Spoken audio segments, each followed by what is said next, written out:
welcome to A Girl, a Guy, and a Buffy podcast. I'm one of your hosts. I'm Charles Swint. And I'm your other host, Kate Balzer. We are two friends who've been watching Buffy since the beginning. We are not a rewatch podcast. We explore the big bad themes of the show. This podcast is full of spoilery goodness, so if you have not watched the entire series and don't want to be spoiled, press pause now. Hey, Kate. Hey, Charles. How are you? Good. How are you doing? I'm doing great today. Yeah. Peachy with a side of keen. Peachy with a side of keen. Yeah, I'm very excited about this episode today. Me too. I think there's a lot to talk about and stuff that maybe we haven't looked at before. So, Agreed. So, for our question today, we are tackling, is masculinity another monster in Buffy the Vampire Slayer? what? That's crazy. Is it fair to say? So, we've talked about misogyny before in Buffy the Vampire Slayer, but I think we're going to look at it from sort of a different lens this time. Yeah, we've done an episode that covered like the ideas of misogyny, sexism, chauvinism, and patriarchy in this series. And so while that feels like maybe a rehashing of the topic, I think there's more to delve into in asking the question in a different way. Like, is masculinity another monster in Buffy the Vampire Slayer? So there definitely will be some crossover, but yeah, like you said, I think there's a lot more to explore than what we've already discussed in that episode from our season 1. Right. So you've found some great articles. So I think we should do some level setting because we're talking about masculinity from a Western standpoint. I mean, we're talking about these characters in Buffy, so we're looking at Western male culture, specifically. Oh, sorry, go ahead. Oh, I was going to say specifically like cisgendered heterosexual like male masculinity. Yeah, but it is interesting. Not that my research delved into other cultures, just more like what I know, having either been to other countries or known people from other cultures. There is like a stereotype of cisgendered masculinity Mhm. that weirdly kind of can be found, I think, in a lot of different cultures throughout the world. Yes. So do we have a definition of masculinity? Do we? Yeah, well, I mean, the like literal dictionary definition just says qualities or attributes regarded as characteristics of men or boys, which made me laugh because it's so like It's so not nuanced at all. right, exactly. So You know, to delve into a little more nuance, one of the articles that I found that I shared with you is from Psychology Today, and that is entitled "What is Masculinity and How Do Psychologists Measure It?" And so one of the definitions they had is masculinity as a set of thoughts, feelings, and behaviors that are generally considered to be appropriate for men and boys, as well as ones that are considered not appropriate for men and boys. So, it kind of covers the spectrum. So honestly, the dictionary definition kind of isn't all that far off.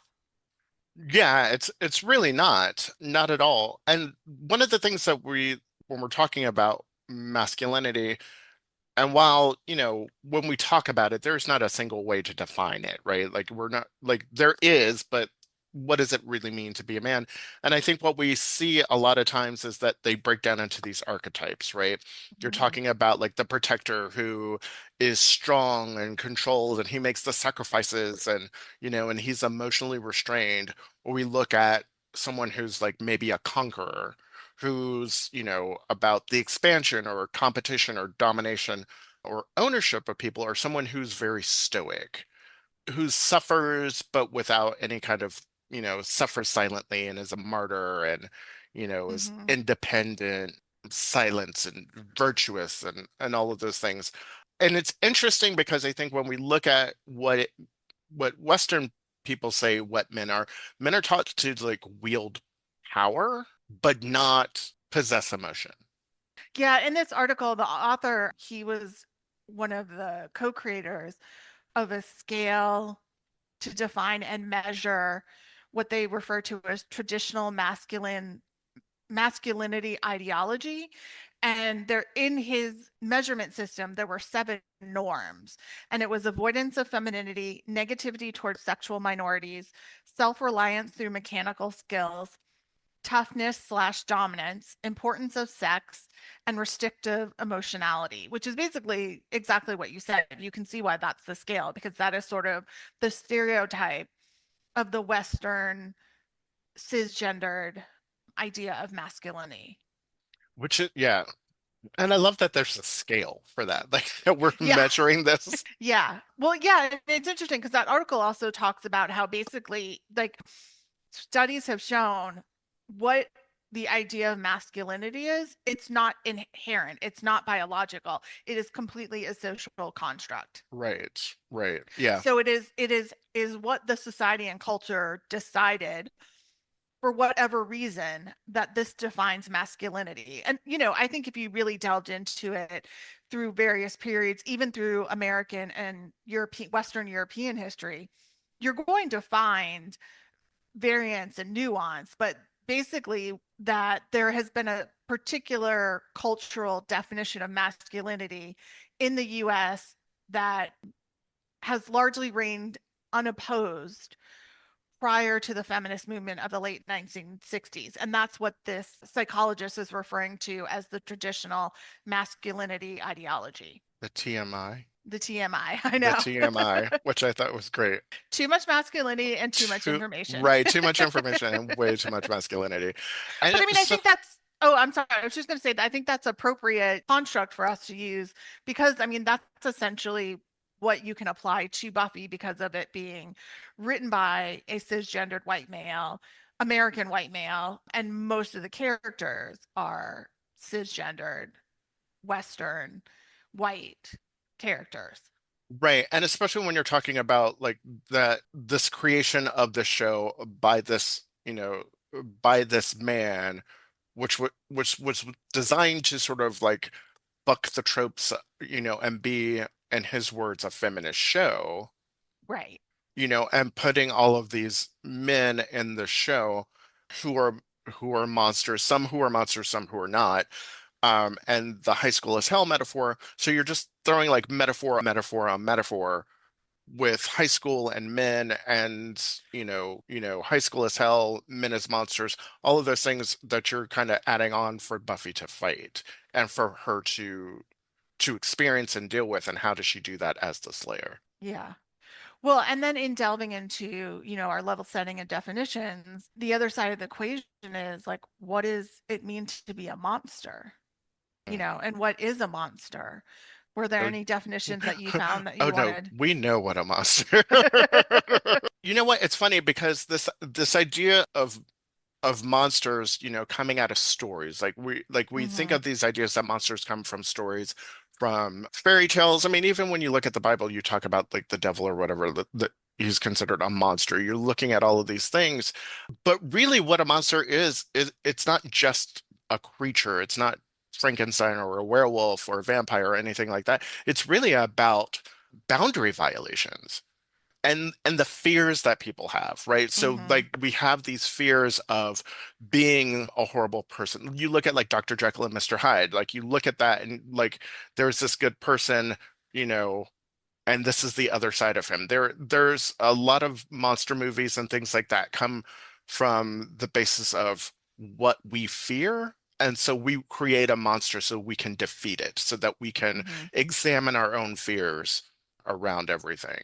Yeah, that's a really good point. Very true. Did you find anything interesting about? Well, it was interesting because I mean, I did pull from like just a dictionary definition, and there were actually five main definitions. This was from Merriam-Webster. And I mean, they're kind of what you said to a degree, but it was also kind of used as an objectifier. So, like, the first definition was having extraordinary, often overwhelming size. So it's not necessarily about going, it is going from the norm, actually, what you said. It's just in a Yeah, different way, and that can be literally just something like is an overwhelming size, but there right. can be the other aspects of monstrousness that go with it, which are the subsequent definitions, which was extraordinarily ugly or vicious, shockingly wrong or ridiculous. Those were two compatible definitions. Hmm. And then deviating greatly from natural form or character. Very Hmm. great, used as an intensive. So like monstrously ugly, Right. emphasizing the monstrousness aspect of it. And then the last one was having qualities or appearance of a monster. So again, Of course. kind of like the masculinity Right. definition, Of or of being a man. So, I mean, and when you look at all of those things that you said, and based hmm on all those definitions, if you apply them to human behavior, hmm you can apply all of those definitions to human behavior to make a monstrous person or a Yeah. monstrous villain. And it's not just about being evil. Right. It's about like to to me it's more about like humanity's like exaggeration, like the hmm exaggeration of humanity or its constraint. Like or it's trying to contain itself in such a tight way that it poisons itself to become a monstrous thing. Right. Well, and then, what is monstrous changes as social norms change. Hmm. Like things that would be maybe monstrous 100 years ago, we may be like, that's no big deal anymore. We don't see that as monstrous. Right. Or vice versa. Like an example I could think of is I think, it certainly feels like neither of us are experts in this or historians in this, but it certainly feels like massive age differences, particularly between young women and older men, didn't seem as much of a big deal, hundreds of years ago. And now it's absolutely unacceptable for the most part. Yeah. Well, yeah. Depends on which list you're looking at. Exactly. But like that's an example of like not monstrous, now it's monstrous. Right. So Exactly. again, that also just like masculinity changes with societal culture and norms. Exactly, because when you look back, I mean, the easiest way to talk about that in terms of how that's all changed is we look back at how men dressed. You Mhm. know, that is a clear thing of like you look at pictures of kings and royal courts and they are in high heels, they are in wigs, they are Makeup. wearing makeup. So they are they dress better than some of the drag queens I've seen. Like that to me, like so it is clearly a culture shift that Yeah. made that no longer be the trope of masculinity. hmm And again, like men wore high heels because it made your calf look good, and it made you and it made you, you wore Well, if stockings. yeah, yeah, and if you were shorter at the time, because for what, a variety of reasons, I'm sure that, you liked feeling taller as a man. Well, and it's like the way we nowadays in the US associate pink with girls and blue with boys, particularly as babies. I believe that came out of the 1980s.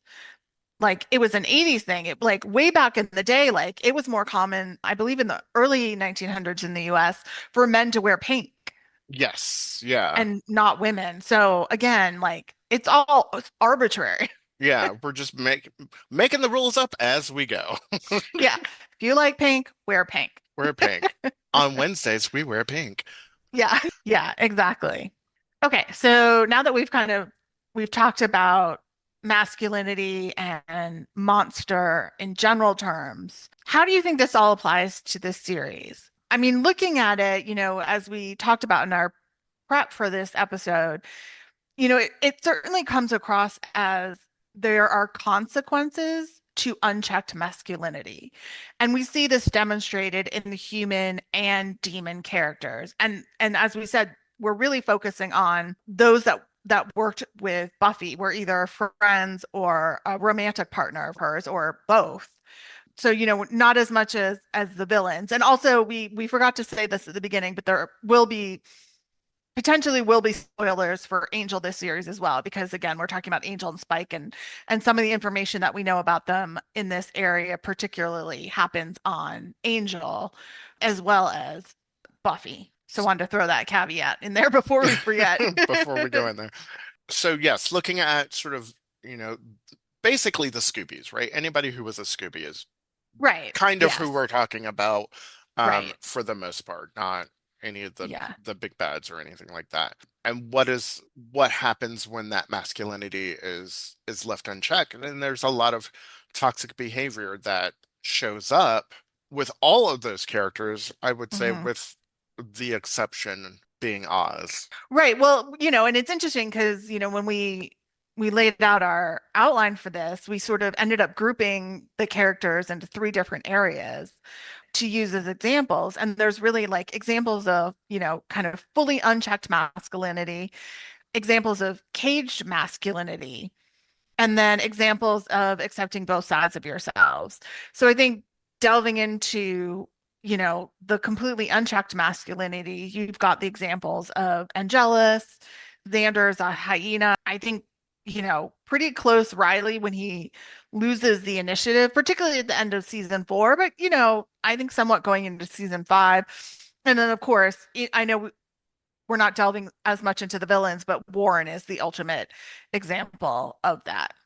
Yeah, and I don't think you can talk about the idea of unchecked masculinity without bringing Warren into the conversation. Correct. I think it's just, I mean, between him and Angelus, I don't know which one is a more dangerous creature, quite frankly. Yeah, it's very true. God, that's a really good point. Okay, Now I'm like thinking about that. okay. Would you rather be stuck in a dark alley with Angelus or stuck in a dark alley with Warren? I feel like Warren, because I think he's a little more predictable. And I feel like you can figure out his motivations a little bit more. With Angelus, it's so, he's almost willing to go anywhere, do anything. So yeah, I feel like there is some predictability to his behavior, but not at the same time, because you don't know which way he's going to come at you. I mean, you definitely know he's well, and he's going to come at you through your family and friends Well, yeah. versus Warren, who's going to come directly after you. And that spectrum right there, when you're looking at this human, I mean, I think if Warren didn't have a soul, he would be right up there with Angelus as someone to be feared. And I think that's the idea behind this idea of unchecked masculinity, and then these particular types of people taking Riley out of this one for sure is that there's a level of intimidation, of fear, of dumb. Actually, I'm going to throw Riley back in this I was in like, terms keep of. Riley in I know, there. I'm going to keep Riley back in this because there is this need for control, this need of ownership and possession of things. Like this is mine, you are mine. I need like there like that is so that the need to hold on to something, that insecurity and that need to hold on to something so tightly turns them into monsters and makes them Mhm. do things that they would not, that you would think that they would not normally do. Yeah. I mean, to go back to Riley as an example, I had forgotten until the recent episode rewatches, particularly the Yoko factor, Mhm. how unhinged Riley was in that episode. And like when he confronts Angel in the alley, and then really more so when he ends up at Buffy's dorm room and he pulls the gun on Angel, thinking he's Angelus, and that he's losing everything, but the way he's trying to hold on to some sense of control and power is to hold on to Buffy Mhm. and hold on to her as a romantic partner and not let her ex have her in any way, which he assumes they slept together when she was in LA because he assumes that's Angela. And everyone's like, yeah, are you kidding me? That's just You've never Angel. seen. Yeah. That's just Angel on a Tuesday, you guys. But he's like super unhinged in that Oh scene. yeah. He comes in with, doesn't he have a gun in there? Like Yeah, he's that's what I'm like, saying. He like yeah. literally pulls a gun in the dorm room on Angel, which again, because the show was so very specific about its use of guns and did it so rarely and for a very specific purpose, it's even more shocking. I do love it when he's like, I'm not leaving this room. And they're like, And fine. yeah, that was a good, really humorous release for that tension of the scene. Yeah, because it is, I mean, so yeah, I mean, when He sticks to his gun, like he figuratively does, and literally. it's like, I'm not going. Yeah, and Angelus is very much, I mean, he does all of this, like when he is, everything that he does is about the power and the control and the dominance and, and he does it through mind games and he's physically strong, yes, but he never has to use his physical strength to intimidate or to control people. Right. Well, in fact, that comes to a head in that scene in Fool for Love between Spike and Angelus. And this is actually even before, this is when Spike is trying to get everyone to call him Spike. So they're still calling him William and they're in the cave because they have to escape from, the townspeople. And that's when he learns about the Slayer. But there's a moment where Spike is like, needling Angelus, and he's like, why don't you ever fight and get down and dirty and brawl? And Angelus is like, no, it's it's sort of the art of the kill. And so Yeah. their philosophies on, their behavior, really are encapsulated in that conversation. Hmm. Yeah. We get a lot from those flashback scenes. I wish we We had more of do. those because it fills in their stories so Yeah. nicely. Well, and I think obviously what Angelus does to Drusilla is the epitome of who he is. I mean, talk about actually using gaslighting in the correct form. I mean, that is exactly what he does to poor Drusilla. Yeah. And then, in the end, turns her into his perfect monster. And it's interesting to see it, the Liam, that was, a selfish drunkard and a womanizer and Yeah. all of this stuff to become the Angelus. And like I wonder how the monster like how does the monster turn him into it? Like there's this lack of humanity in there, but is it because of that? Is it because of because he fears humanity? I don't know. It's an interesting thing of like even in his devilish and evil ways, he does it from afar. Like there's always this separation between Angel slash Angelus and humanity in some sort Yes. sense of you know, like where he has to feel separate from whether he's ensouled or not. Yeah.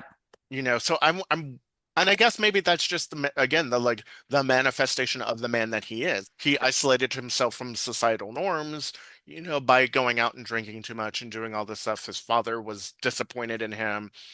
He was a ne'er-do-well, and so I guess that is just how that personality trait of who he is became the monster that he became. Yeah, absolutely. Well, and it's interesting what you just said about that. Even as a human, his behavior was outside of societal norms. You could probably argue the same for Darla when she was human.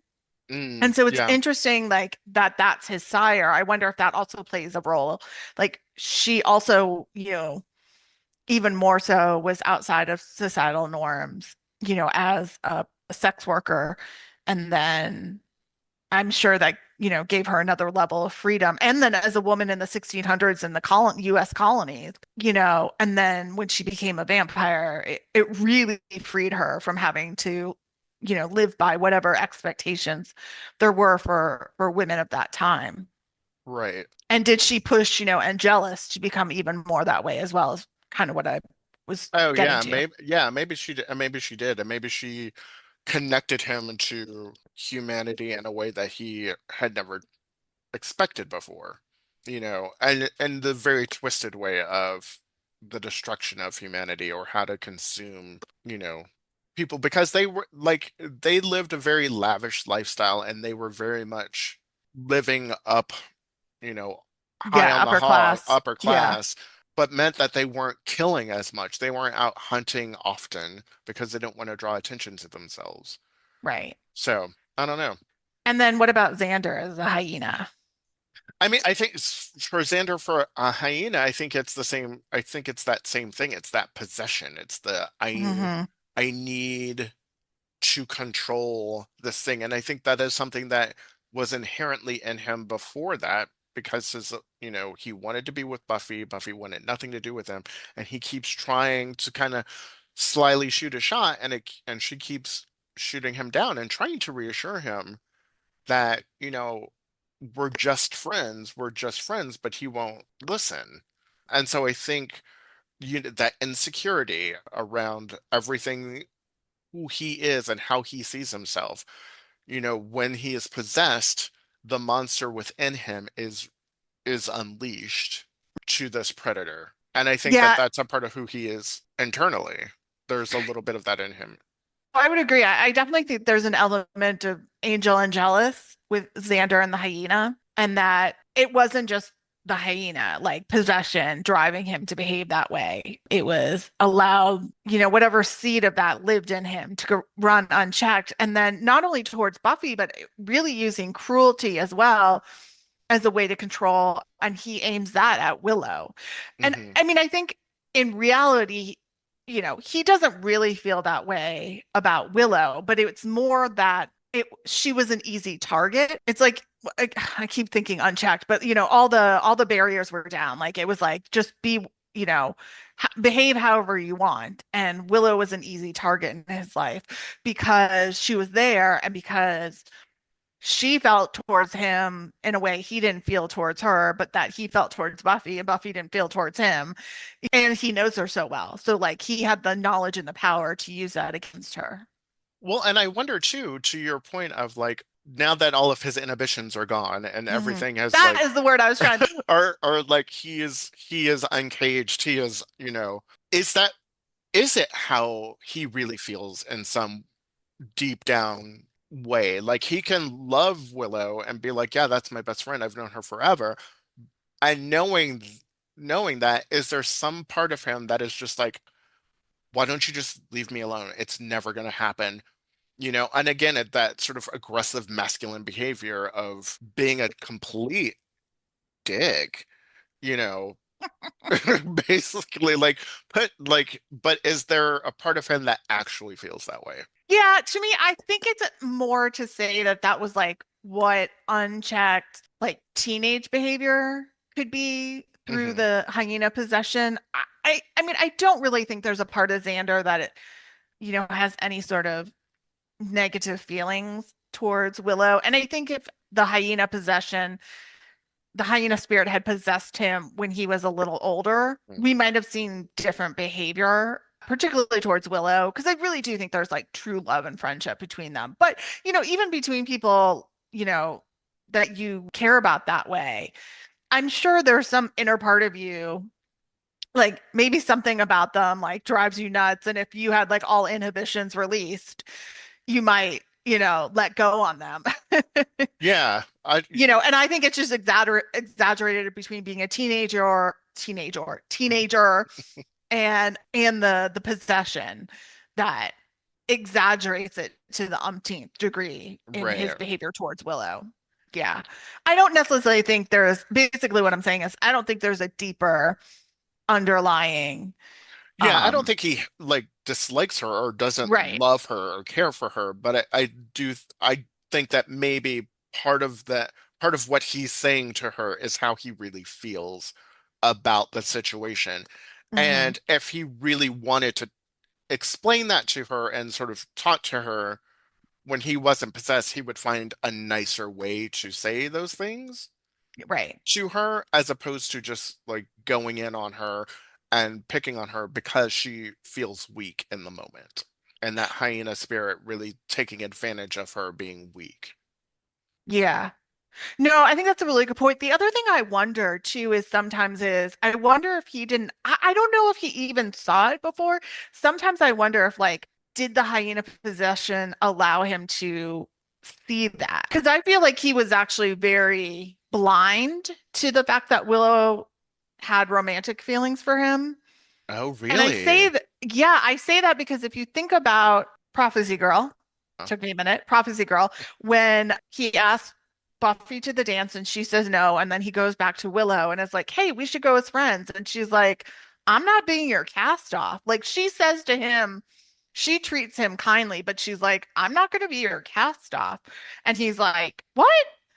I don't think he actually realized Willow had those kind of feelings for him. I think the hyena sort of was extra, kind of had extra sensory perception in reading the room. And I think that element in him saw Oh, it. And maybe there's also the pheromone element to it, because I feel like they do talk about that in the episode. yeah. So that sense pheromones coming off of Willow. But I don't know that actually like Xander unpossessed really That's interesting. Kate, I got think that. we actually might disagree on something. Hey, look at that. Mark the date and time.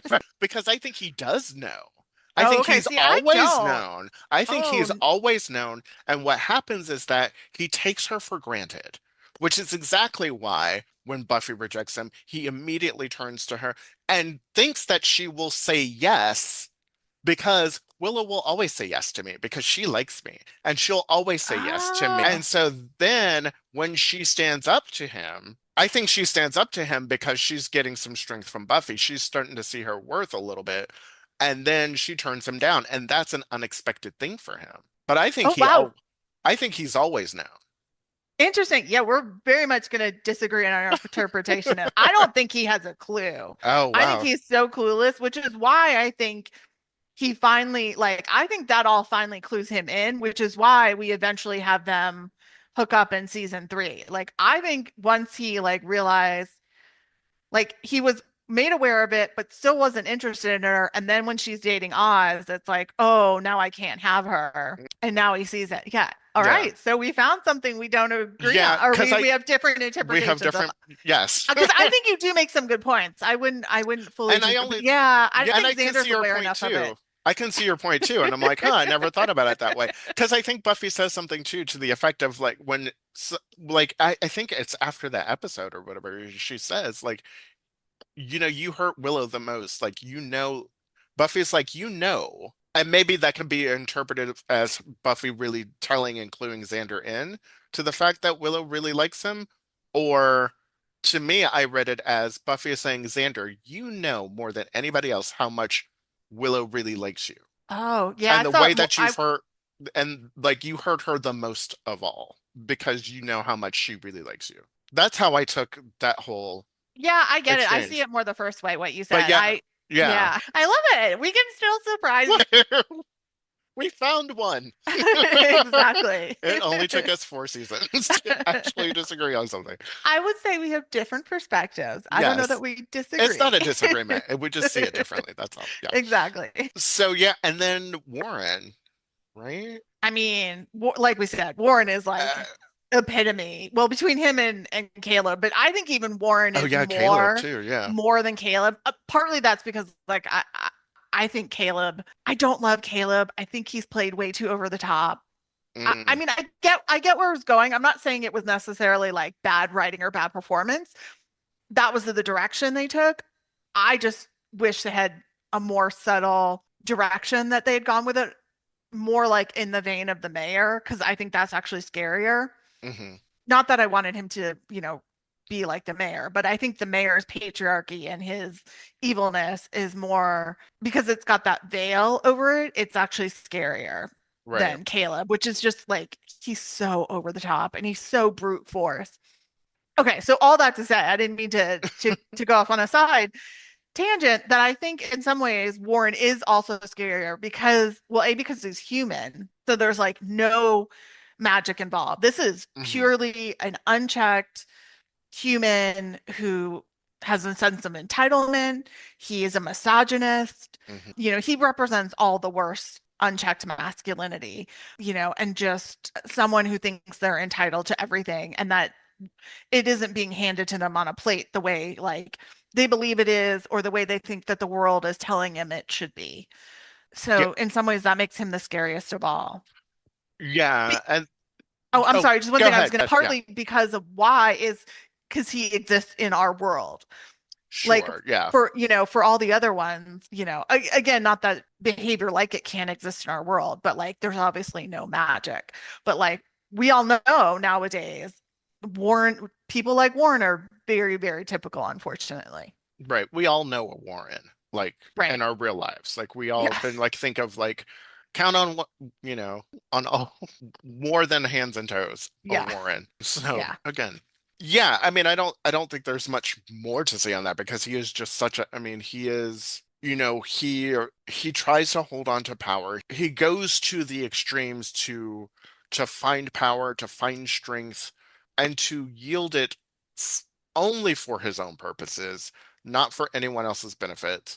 Yeah, he just goes out of his way to hold on to that power that he has. And all of the definitions that we used about, sex is important and, you know, the importance of sex and all of that stuff. Like he checks everything that is what quote unquote it means to be a man. Like he's checking all of those boxes. And that's what makes him such a monstrous person because he's Hmm. seeking those things so much Mm. that he does not understand, or that he does not that he doesn't understand, that he doesn't care about the Yeah, harm that he is causing other people because the power is what's important to him. And I think right. that's No, more I dangerous agree. than Angelus too, because he has like a plan. Like he's sort of stealthy kind of moving through. He's not gonna he's not gonna hurt everyone. He's just only hurting certain people. People who may be in his Hmm. way or who pose, an obstacle to him. I think Warren's out to get everyone. Because I think Warren thinks everyone's out to get him. Yeah. And that the world owes him. And Yeah, Giles doesn't feel that the world owes him. I mean, he's right. sadistic and psychotic, but like, yeah, like you said, I mean, he'll kill regular people to feed, like Yeah. any vampire, but you're right. He's not necessarily a mass murderer, whereas I Hmm. could see Warren being a mass murderer. Yeah. I mean, other than Angelus trying to bring on Well, the mass murder in the apocalypse. sense of like, you know what I mean, like Yeah, but going after.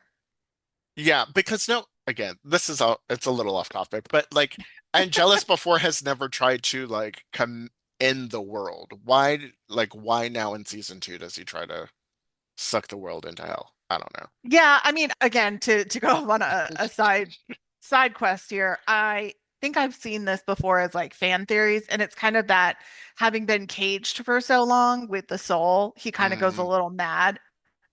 that That makes sense to that me. I makes agree. sense. Because you're right. He never tried to end the world before this. Why is he doing it now? And that always made sense. I That mean, okay, I that thought that does was a make good sense. explanation. Yeah. I will buy that one. I'll buy it. Yeah. Yeah. I've seen that somewhere, actually a couple places before, and I was like, okay, that's a really good fan theory or fan explanation. Speaking of cages.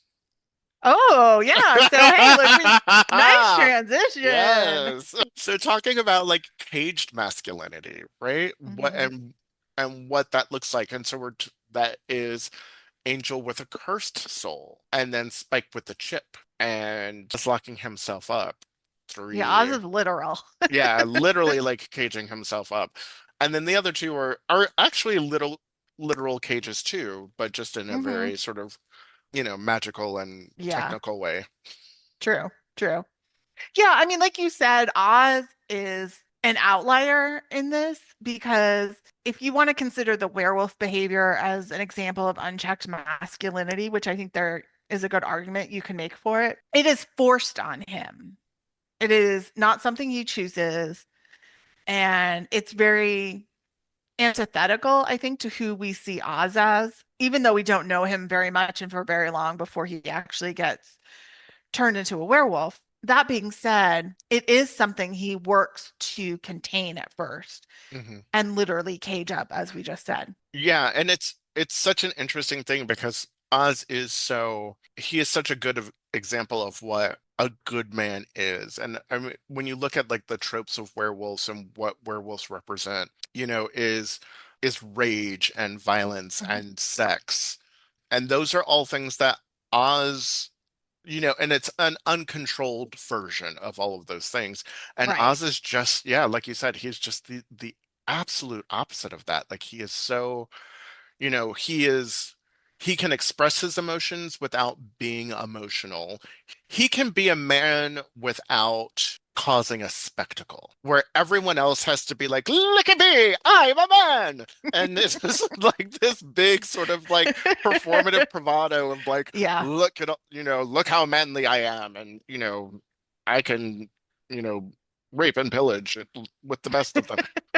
Like and Oz is just kind of like, yeah, I feel some kind of way about this. Or, I was just watching Beauty and the Beasts, and when they all think that he's hurt somebody and murdered Hmm. someone, and they're talking about him, and he's like, he's like, he gets up and he walks out. He's just like, hey, I need to have this dramatic, like, this is the one time that I get to have a dramatic moment, and I can't even have that because now I have to go cage myself because I'm about to turn into a werewolf. So even in the moments where he wants to be sort of this performing this manly thing of like, I will not stand here and be insulted by you women and leave, he's like, but I can't be a petty baby. I have to actually like be responsible and be true and lock myself up. Yeah. Well, and what's interesting about Oz is, even though he's very quiet most of the time and he doesn't speak when he doesn't have anything to say, it doesn't mean he's unemotional or he can't engage emotionally or, talk about his feelings. It's just, he doesn't feel the need to express himself if he has nothing to say, Right.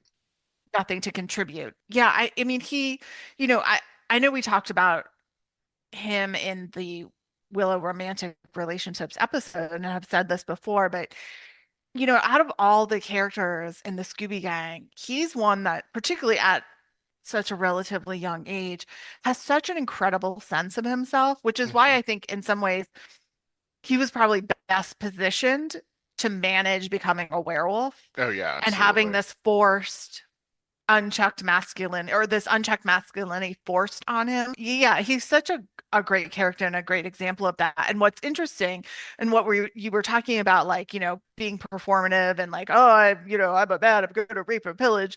And, the elements of what it means to, in myth and pop culture and art, what we think of as a werewolf, that basically happens when he connects with Veruca, who Hmm. is all of that unchecked, and he lets that go. He has sex. They run wild, they chase after, humans, and he sort of betrays, I think, everything about himself, which is why he needs to leave to like reset and find himself and find a way for those two sides of himself to live with each other because what he's doing is not working. Right. And he doesn't want to end up like Veruca. He doesn't want to end up completely uncaged. Right. And he doesn't, yeah, and he doesn't, that's not who he is. Right, Like, exactly. he is a very controlled person. And now he has to figure out how to truly live with this new thing and create a new system for himself, that allows him to stay true to who he is. Oh, Yeah, Oz. We love all. We love good old Oz. we do. Yeah. And then, of course, there's Spike with a chip. Yep. Spike with a chip is interesting, right? I mean, I think Spike with a chip is great because it allows him to the start of him being like, I don't have to be this way. I don't have Hmm. to be this type of man. I can choose to be a different type of man. Now, granted, he's being forced to make this choice, like circumstances, but it's the same thing with Angelus. Like Angelus wouldn't have chosen to not be a vampire anymore. Right. Neither did Or Spike, but they chose different ways to become better people due to hmm the circumstance. And so is there something to the idea that skill, at least is the show saying that it is that masculinity should be caged in order for them to realize their own limitations and find another way. I think actually not. I think it's really more about finding a way to fully integrate. And I think that's Hmm. in those examples are in our third point, which Hmm. is really accepting both sides of yourself. Because I think as we just said with Oz, when he's literally caging himself, it's not working. I mean, it works for Right. a while, but then it breaks down. With Angel and the curse, I don't think it fully works either. It's like you said this earlier, I think. He separates himself from humanity, and that doesn't help him either. If he's going to really become a champion and really fully embrace what it means now to have a conscience, which is really what I think the soul is Hmm. in this universe. They call it a soul, but if you want to hear us discuss souls and consciousness versus consciousness, check out the next episode on redemption. That he's just caged. And so like the two parts of him are not integrated. And so it doesn't fully work. I think this is why you see him over and over again in Angel making the same damn mistakes. Hmm. Like he just it becomes about him, and it's he loses sight of doing it for the greater good. And again, not that you always have to make it about the greater good, because they think that we know this as beings, whether human or not, like you need to take time for yourself. I mean, that's true no matter what you're fighting for, what you're doing. And I think also Angel doesn't do that. Like he wallows so much in his guilt and in his pain that it inhibits him from moving forward and actually being a successful champion. Hmm. And that is also why he keeps making those mistakes. So I think actually the show is like, it's showing us, whether it meant to or not, that being just caged doesn't work either. And I think that's what we see with Spike, all the way up to the attempted sexual assault, and we've delved into this in both the Spike and Buffy romantic relationship episodes, and putting aside whether you think that was the right storyline decision or not, I think what that shows us is, again, the chip was only going to get him so far. That to really fully move on to the next iteration of who Spike could be, moving more towards, embracing a human side of himself or human qualities, that the soul was the next step. And that is how they chose to get him there. We can debate whether that's the right choice or not. But so I think actually it's showing us it does not work, that you really need all those sides of you to be integrated somehow for you to, become sort of fully actualized as a man, and to, break down those stereotypes and live outside of those stereotypes, and define for yourself through your own ethics and morals what it means to be a man. Yeah, I think you're right. And I think those are all excellent points that there needs to be some sort of balance in all of it Hmm. because the monster comes out when there is an imbalance. And that's, Hmm. and that's what's happening in all these cases, that there is an identity, a flaw or something Hmm. that is being amplified or held on too tightly or left unchecked, that is not being addressed. It's not being looked at to be like, how do I navigate this? How do I find the balance? And I think you're right. Like Oz goes off to do that. He's like, I have to find the balance because I can't separate these two things anymore. Right.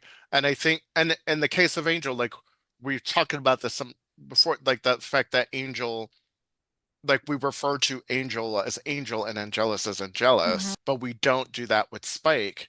And I think Hmm. there, this idea that Angel tries to separate himself from who that was, and that's not the case. He is that person. And so, but again, like what it actually, the curse just tells us that he has a soul. He's cursed with a soul. Right. But that, but like, does that mean that and that he can't, if he experiences a moment of true happiness, which we interpret as, having sex with someone that he loves, then he will lose that soul. You know, Crazy curse. But I guess that also means that he is supposed to stay away from, truly loving another human being. But that doesn't mean that he can't integrate himself into the world and be a part of it and be, which is what Cordelia tries to do. Like Cordelia's like, you need to get out there. You need to like engage with people. If you want to save them, you need to know them. Yeah. And I think actually that's the curse. I think the reason he loses his soul with Buffy, and I don't necessarily think this was what they were going for at the time it happened, but as they continue to write the character of Angel and then he gets his own series, to me, this is what I see, is that it is about being fully living a full life and being a part of humanity and not removed from it. So that really Buffy is like the first time he's engaged with humanity. Hmm. And also like actually loves someone. And so I think Yeah. that's why he reaches that moment of perfect happiness. Because if you see him on Angel, I mean, he does sleep with people. There is people Yeah. he, is in a relationship with and he cares about. And then of course, I'm sure he has, unconditional love for his son before, certainly everything falls apart. And yet they don't have him lose his soul then. So I think the fact that like he's more integrated into the world, he has more complex relationships. Like I don't know that that moment of happiness could ever happen that way again, Mm. because he's actually living his life. Like every other time after that we saw Angelus brought out, it had to be done through like some other method. So whether it was, when the actress gave him the drugs, or when they Right. had to remove the soul in season 4 in order for the memories to come forth. Yeah, so I think that shows that like you do need to, yeah, integrate yourself and live that more complex, fully engaged life. Yeah. Which Angel never gets a chance to do. But Yeah. does, I think, to Right. some extent, at least he starts that journey, and I think you see it starting on Buffy, and then when it goes to Angel, like Spike on Angel is a much more carefree Spike than we've ever seen. I mean, he has died, he has lived and died and lived and died again and Yeah. lived again. Like I think he's gone through the mill, and Hmm. but you can see that the way he relates to people, like the way he relates to Fred, is Yeah. it's so different. Like there's such a respect there. Like Hmm. he doesn't, and the only, and quite frankly, the reason why he behaves the way that he does, which I think, again, this goes back to the from the beginning, is like he's a dick because of Angel. Like Angel is the person Yeah. who's Yeah. Yeah. bringing Yeah. out Yeah. like these this machismo, this like need to fight, this all of this other stuff, and it's played for comedy and it's played for the tension, and that's in the situation. But it's because of Angel. It has nothing to do. I don't think it has anything to do with Spike. I think that's a fair point. Yeah. You I mean, know, because even though we don't see him interact a lot with them, he gets along pretty well with like Wes and Gunn and Lauren. yeah. I agree. It's that. I think he teases Gunn a little bit. I Hmm. think he Hmm. sort of like ribs him, but I don't think he dislikes them. Yeah, it doesn't have it's not the same way he is with Angel. Yeah. Yeah, I think that's a fair point. So I think it's Um, interesting how masculinity presents itself when faced in certain situations, and when you're put hmm. in like different, how it changes when you're in groups of a group of different people, especially when you're talking about someone who presents as a cisgendered heterosexual white male surrounded by minorities, and like that the only problem that so maybe I don't know, that could be a good thing or a bad thing. Maybe he doesn't see them as a threat, but but like he feels threatened by Angel. Like there is a threat level there between the two of them. Maybe I'm going a little bit too deeper just because of everything that you know the state of the well, I world. think yeah, no, I think that's fair. I mean, I also think part of the feeling threatened by Angel is because he was there first with Drusilla and Buffy. I think there's Yeah. elements of that they've both loved or had some sort of romantic relationship with two of the same women. There's definitely Um, jealousy there. Yeah. oh yeah, for sure. And I think also there's some anger on Spike's side. There's like hints to it in the fact of that Angel abandons them when he gets a soul. Like he doesn't really try to stick around. And then, because like when Spike shows up in School Hard, he's like, "You were my Yoda. Right. Like I looked up to you." And then, oh, there was another moment I was going to cite and I can't remember. Anyway, so there's a lot of history there. It's not just about Buffy. Yeah. So it makes sense why where there's that tension between them. I don't. It isn't just written for laugh. There is a legitimate Sure. Yeah. reason for having that tension between them and that rivalry between them, and then using it for laughs versus just writing it for the laughs.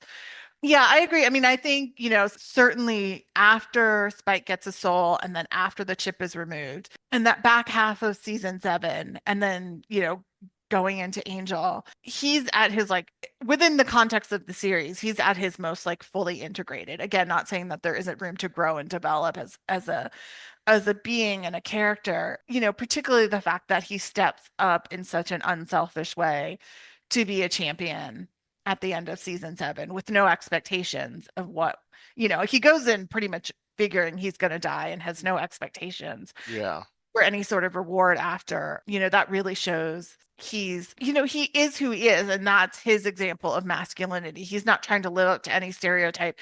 And I would say that, in addition to becoming a champion, where to me it really culminates is his speech to Buffy and Touched, because it's not about him.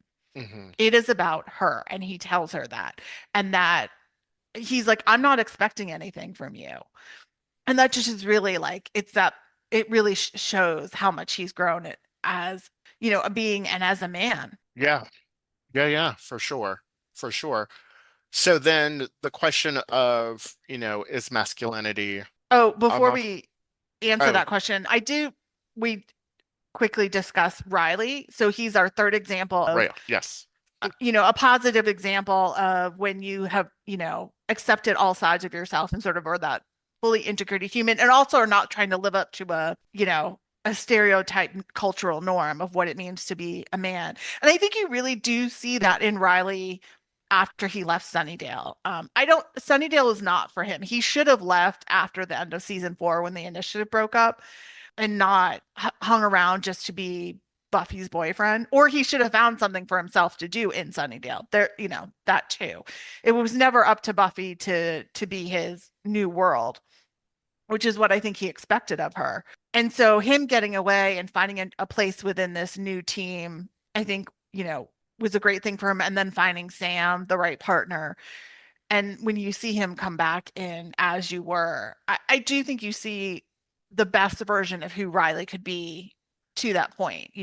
Yeah, I think so. I mean, I think I agree with it, and I also, just as you were talking about it, it just sort of thinking about how we've been talking about masculinity, and not that there's anything sort of inherently like masculine about the military or anything like that. I mean, there's just something interesting about him still needing, granted, he's found a better way to balance it, so that does track, like, but he still has to have that, like, that sense of purpose, that sense of control. And I think what he's done in joining these like special forces groups or whatever has found purpose, and realizes that he doesn't need to control Yeah. the situation anymore. Yeah. And I think that that's something that I agree. Like, I think he loses that when he's in Sunnydale, and he's certainly not going to find it, because all he does is, when he's there, is like holding on too tightly to control, because he's lost everything else. And so finding a new purpose, finding something else to give him purpose, allows him to be a better version of himself. Yeah, I agree. And I think the other element too is that how far he's come along. I think he sees the gray more. Yeah. He's not so black and white as we saw him in the beginning. Yeah, and again, not to say that there's not, of course, room for growth, but I just say for the arc that we got of Riley, I do think, Hmm. he reaches more so than some of our other characters, male characters. He finds a more centering of himself once he left Sunnydale. Well, and I think too, what all of these people like Spike and Riley have in common is that they took accountability. Well, Yeah. Riley kind of doesn't, but because he never really apologizes. But Let's just put that down to bad writing. right, it's about right. But there is a sense of like taking accountability Mhm. of what went wrong, and how their masculinity, how their power was unchecked, and then they needed to do something about it. So they like held themselves accountable to those standards, and then went and did something about it to change themselves. And that doesn't happen with everybody Yeah, very true. on the show or in real life. Yeah, yeah. I mean, I think of the other characters, I think Xander was on the path. I've said this before in other episodes where we discussed Xander. I think he was growing and maturing. If you compared season 1 Xander to season 7 Xander, I do think you see character growth. Yeah. But and I do think again, it also is about finding a place and a purpose. And once he, I think, began to accept more that his role was the heart of the group, and he found his own success professionally in construction, that helped him as well, in addition to just growing older and maturing as Yeah. one does, And hopefully. yeah, and I think too, again, like the idea that he found purpose in the construction. Like, this is Hmm. something that I can do that you all can't do. And it's something that's mine, and it's something, but he doesn't have to hold on to it. Like, it's not something that he has to fight to hold on to or to keep. It's just something that's innate to him. And he's like, "Oh, yeah, I get to do this thing." And so I think there does become a level of maturity. There becomes a level of ease when you find something that you Hmm. are passionate about, that you're good at, and you don't have to, like, you're not fighting for everything all the time. Right. And she's not, and also I think it's maybe makes him feel a little bit easier that he doesn't feel like he has to compete all the time or, try to keep up with everyone. Yeah. Well, and I just realized thinking about it, like how useful his skill was of all the times the magic shop or Buffy's house gets Right. destroyed. I was like, oh man, he really was helpful that You know what? way. That that career choice was so practical. They were like, let's make him a construction person so he can just fix everything when it breaks. I wonder if that's what they were thinking. I wonder how they did stumble into it. They were like, what are we lacking in our skills? Oh, we need somebody who can fix the house every We time a demon destroys it. right. We need somebody who can make things. Right.